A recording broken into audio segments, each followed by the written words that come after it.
Yo la famille, ça dit quoi aujourd'hui? Faut trop que je vous raconte un truc. L'autre jour, je tombe sur une vidéo mais trop chelou d'un gars en face cam en train de faire des aveux genre. Mais c'était le genre de vidéo à l'esprit criminel. Tu vois qu'il est pas bien le mec. Il fait des aveux, il dit qu'il va bien mais sa tête dit tout le contraire. Alors moi, bien évidemment, j'ai été m'informer sur le dos.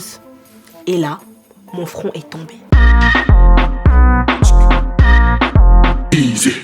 Cette personne, c'est Roman Protasevich, un journaliste opposant biélorusse de 26 ans. Et autant dire que ça fait un moment que les autorités biélorusses voulaient le coffrer. Et pour arriver à leur fin, ils se sont pas vraiment cassés la tête, hein. Alors je t'explique. Dimanche, alors qu'il revenait d'Athènes pour couvrir une rencontre avec l'opposante Svetlana Tsikhanouskaya, l'avion Ryanair à destination de Vilnius dans lequel il voyageait a tout simplement été détourné dans le plus grand des calmes. Et pour atterrir où?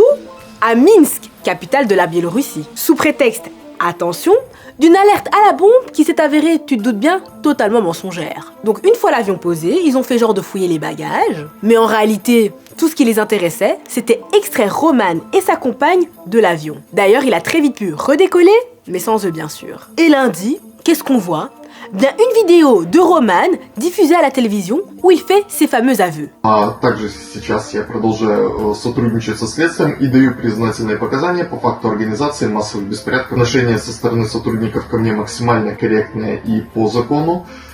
Также сейчас могу заявить, что никаких проблем со здоровьем, в том числе с сердцем или с какими-либо другими органами у меня нет. Mais faut prendre tout ça avec des pincettes, hein, parce qu'il est plus que probable qu'il ait été forcé de les faire par le ministère de l'Intérieur. Ce qui d'ailleurs violerait le droit international. Malheureusement, c'est difficile de prouver qu'il y a eu contrainte. Mais pour son père, il n'y a pas de doute. Ce n'est pas l'intonation de son fils, il le trouve nerveux, et en plus de ça, il soupçonnerait qu'on lui ait cassé le nez vu sa forme inhabituelle. Franchement, on ne sait pas ce qu'on lui a fait exactement, mais pour le voir flipper autant, c'est que ça doit pas être anodin. Non mais parce que le mec à la base, c'est un déter, hein. Il est né sous le régime de Loukachenko, il n'a donc connu que ça. Mais il n'y a jamais, mais au grand jamais adhéré. Il a d'ailleurs très vite créé 2 sites sur le réseau social Vkontact, dont l'un intitulé « Nous sommes fatigués de Loukachenko ». Il avait pour but de boycotter les législatives. Donc autant dire que les autorités l'avaient déjà bien remarqué. Alors en 2012, alors qu'il avait à peine 17 ans, ils ont profité d'une répression avant les législatives pour l'arrêter, le rouer de coups et le menacer. C'est un premier avertissement, quoi. Mais cela ne l'a pas arrêté. Il a entamé une carrière de journaliste et a lancé la chaîne Nechta sur YouTube.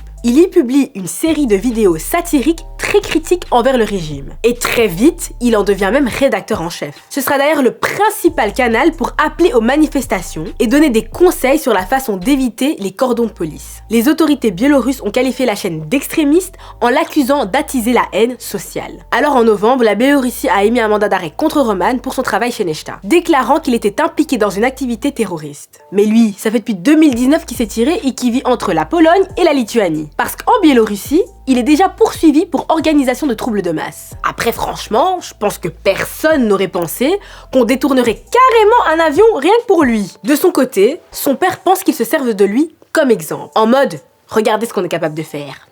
En fait, ce qui se passe, c'est simple. Il cherche à réduire la presse indépendante au silence. Selon une association, près de 30 journalistes sont actuellement emprisonnés en Biélorussie. Et d'ailleurs, la semaine dernière, le site du principal média indépendant du pays a été bloqué et plusieurs de ses collaborateurs ont été arrêtés. Et l'arrestation de Roman, elle, colle parfaitement avec la nouvelle loi signée par Loukachenko lundi. Elle interdit aux journalistes de couvrir les manifestations jugées illégales. Et maintenant, le parquet général et les procureurs généraux pourront décider seuls de restreindre l'accès à des sites d'information faisant la propagande de l'extrémisme. Après, quand tu vois le parcours de Alexandre Loukachenko, c'est pas si surprenant que ça tout ça, hein. Le mec contrôle la commission électorale, il a donc été le seul et unique président de la Biélorussie. Donc tu vois déjà un peu le personnage quoi. Mais là, ça fait un moment qu'il devient impopulaire. Puis ça commence à devenir encore plus chaud avec l'arrivée de Svetlana, une vraie concurrente. Alors selon un chercheur, pour pouvoir rester en place, il va devoir s'appuyer de plus en plus sur ses services de sécurité